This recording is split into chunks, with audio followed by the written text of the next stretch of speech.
fez um censo e contou o povo, mas já era plano de Deus, de Davi, fazer aquele censo.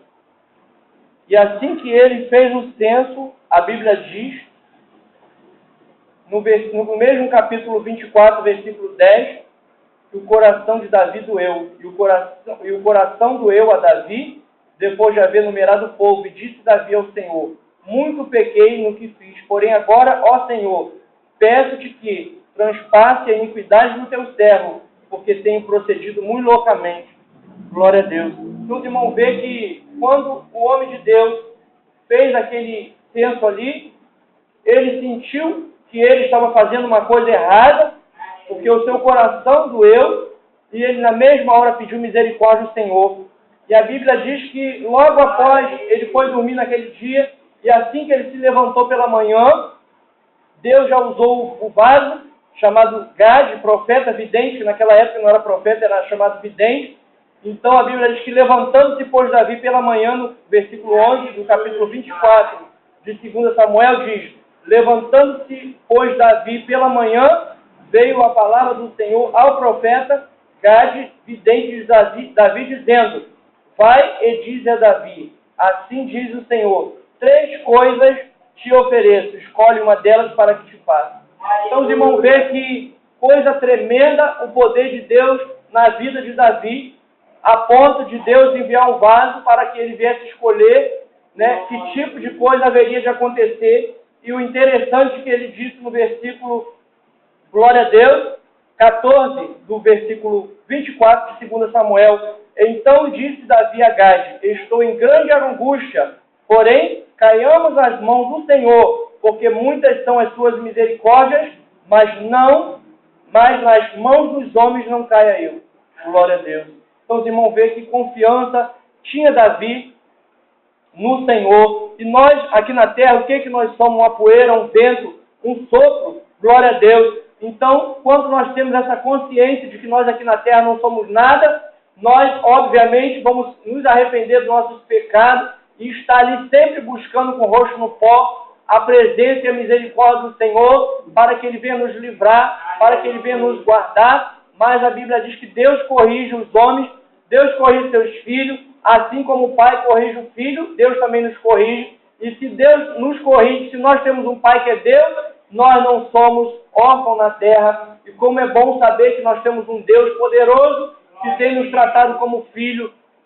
Quando enviou o seu filho à terra, Deus fez um plano, e ali nós não estávamos mais debaixo das maldições, debaixo das angústias, mas estaríamos debaixo das bênçãos, da maravilha que é ser abençoado como filho de Deus. Em vez de nos chamarmos criaturas, passamos a ser chamados filhos de Deus. E através do sangue de Cristo nós recebemos esse selo da promessa glorioso que é o Espírito Santo de Deus. Os irmãos sabem que quando o Senhor Jesus esteve na terra, muitas maravilhas Ele fez, muitas operações de maravilha Deus fez através de Jesus Cristo. Mas os irmãos sabem que antes do Filho de Deus chegar à terra, muitos sinais o Senhor esteve mostrando ao povo, até mesmo os seus vasos, seus profetas, de que Ele haveria de enviar o seu Filho na terra. Os irmãos vê em Malaquias que Ele diz que enviaria o seu anjo, né? Aleluia, capítulo 4 de Malaquias, versículo 5.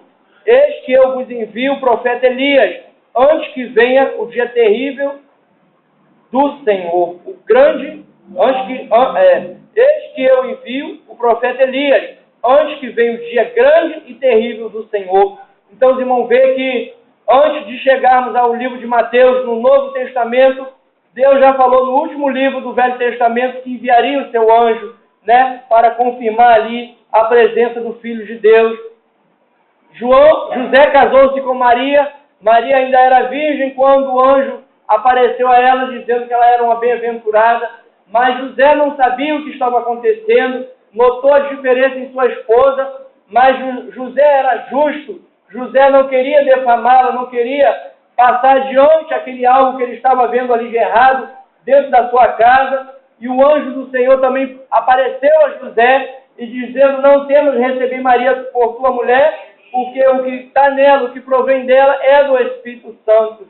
então o Espírito Santo esteve ali, gerando em Maria uma criança maravilhosa. Glória a Deus, que viria. Eis que a Virgem conceberá e dará luz a um filho, e ele será chamado pelo nome de Emanuel, que traduzido é Deus conosco. Então, quando José despertou do sonho, fez como o anjo do Senhor lhe ordenara e recebeu a sua mulher. Capítulo 1 de Mateus, versículo 23. E não a conheceu até que deu à luz seu filho, o primogênito, e pôs-lhe o nome de Jesus. Então o anjo do Senhor esteve ali avisando a José, esteve ali avisando a Maria, de que Jesus estava às portas de nascer de uma maneira maravilhosa, através da unção do Espírito Santo. Porque Jesus foi gerado pelo Espírito Santo. Então os irmãos vê quantas vezes aqui na terra nós estamos com um problema impossível na nossa vida e nós achamos que Deus não pode resolver, que Deus não vai resolver, mas, irmão, for observar as maravilhas desenvolvidas dentro do Novo Testamento, do Velho Testamento, que Deus tem poder para gerar uma criança e uma mulher, sem mesmo ela ter conhecimento de um homem, terra. Então nós podemos confirmar que ali o pai de João Batista, quando não poderia ter filho, a sua esposa também era idosa, o anjo apareceu dizendo que ele ia ter um filho e que o seu nome era João, ele também duvidou, e a Bíblia diz que ele ficou sem voz até o nascimento da criança, da mesma forma também que Abraão também esteve ali, né, com a sua promessa de que teria um filho, mas Sara, sua esposa, sorriu, e o anjo disse que ela havia sorrido, e ela disse que não sorriu, e o anjo falou que ela ia passar uma provazinha por estar duvidando ali, né, de que Deus haveria de lhe dar um filho depois da sua velhice. Então, muitas das vezes na Bíblia, Deus nos incita ali a ter fé, a criar fé, a encher o nosso coração de fé, para que nós venhamos receber a nossa vitória, que para nós é impossível, mas muitas das vezes nós temos que pagar o preço da fé, de acreditar no Senhor e Salvador Jesus Cristo. Muitas das vezes nós estamos querendo uma coisa que para nós é impossível, e nós pedimos o Senhor, e depois nós esquecemos aquele algo, porque achamos que é impossível, e depois o Senhor mostra que Ele é poderoso. Quando nós esquecemos daquele algo, Ele vem, traz e nos entrega na nossa mão. Certa vez o Senhor revelou aqui a respeito de uma cobertura que ia ter na minha residência, e se passou uns tempos, a irmã acabou as campanhas dessa irmã, depois de muito tempo se cumpriu, eu me lembrei daquela revelação maravilhosa que o Senhor havia falado, daquela cobertura ali na nossa residência. Então, muitas das vezes, quando nós esquecemos, o Senhor, Ele não se esquece de nós, Ele não se esquece que nós somos pó. A Bíblia diz que Deus conhece todas as nossas fraquezas e que Ele jamais se esquece de que nós somos pó, e que nós somos cinza e que nós somos pequenos nessa terra. Mas a Bíblia diz que o profeta falou para Deus que ele era pequeno, que ele era uma criança, e Deus disse para que ele não viesse dizer que era uma criança, porque tudo que ele mandasse ele dizer, tudo que ele mandasse ele fazer, ele ia ter que fazer. Então os irmãos sabem que para Deus não existe aquele mais fraco ou mais forte. Deus nos capacita para fazer a sua obra. Glória a Deus. Então os irmãos veem aqui como que Deus tem falado através da sua palavra nesta noite a respeito da fé, que nós temos que confiar e acreditar que nada que nós temos pedido ao Senhor vai cair por terra, porque há um memorial diante do Senhor, e nós, como dizimista fiel, estamos plantando, né, colhendo e plantando, estamos colhendo e plantamos, e a Bíblia diz que é para que nós venhamos fazer o nosso tesouro no céu, porque lá é onde a ferrugem não chega. Muitas das vezes, aqui na terra, muitos estão plantando aí, comprando ações, mandando dinheiro para ilhas fiscais, e depois acontece o que aconteceu nos países por aí afora, e aquele dinheiro todo se perde, e depois tudo que ele plantou, ele não pode colher. Mas Deus tem deixado escrito na Escritura Sagrada, que é para nós viermos a plantar no céu, porque ali, no céu, não vai se corroer, não é verdade? Ninguém vai poder tirar o que é nosso. Eu lembro que Maria e Marta estavam ali ouvindo a palavra do Senhor, e uma arrumava a casa e a outra ouvia a palavra do Senhor, e aquela que arrumava a casa falou: Senhor, despeça ela para que ela venha me ajudar a arrumar a casa. e o Senhor falou, a tua irmã escolheu a melhor parte, que jamais será tirada, que é ouvir a palavra do Senhor. Então, quando nós estamos ali, ouvindo a palavra do Senhor, nós estamos aperfeiçoando o nosso espírito pecador, para que ele venha a se doutrinar, e saber como é maravilhoso estar servindo a Jesus. Porque a nossa carne, ela quer fazer as coisas do mundo, a obedecer às ordens do mundo, mas o nosso espírito, a Bíblia diz que está pronto, e ele quer servir a Deus, ele quer se separar, ele quer se santificar, quer se limpar do mundo. Glória a Deus. A Bíblia fala que quando Jeremias falou para o Senhor que não sabia falar porque era como uma criança, Deus falou que ele ia fazer o que ele queria. Capítulo 1 de Jeremias, a partir do versículo 4, diz: assim veio a mim a palavra do Senhor dizendo, antes que eu te formasse no ventre, eu te conheci, e antes que saísse da madre te santifiquei, e as nações te dei por profeta. Então disse eu, Senhor Jeová, eis que não sei falar, porque sou uma criança. Mas o Senhor me disse, não digas, eu sou uma criança, porque aonde quer que eu te enviar, irás, e tudo quanto te mandar falar, e tudo quanto te mandar, dirás. Não temas diante deles, porque eu sou contigo para te livrar, diz o Senhor. E estendeu o Senhor a mão, tocou-me na boca e disse-me, eis que ponho as minhas palavras na tua boca.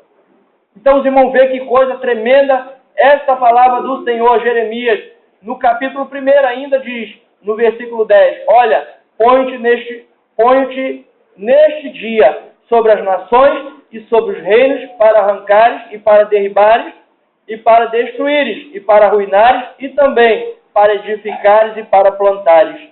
Ainda veio a minha palavra do Senhor dizendo, que é que veio, Jeremias? Ele disse, vejo uma vara de amendoeira, e disse-me o Senhor, viste bem, porque eu velo sobre a minha palavra, terra, para a cumprir. Os irmãos veem que coisa maravilhosa nós estamos falando aqui, que tem um livro diante do Senhor, que Deus vai cumprir, que Deus vai fazer, que Deus vai acontecer, que nada que Ele nos prometeu vai deixar de se cumprir, e no decorrer desta palavra Deus nos revela, no primeiro capítulo de Jeremias, versículo 11 e 12, ainda veio a mim a palavra do Senhor dizendo, que é que vejo, Jeremias? E eu disse, vejo uma vara de amendoeira. E disse-me o Senhor, viste bem, porque eu velo sobre a minha palavra para cumprir. Irmãos, muitas das vezes os homens aqui na terra, eles questionam as Escrituras, dizendo que nada vai se cumprir do que Jesus falou. Até alguns anos atrás,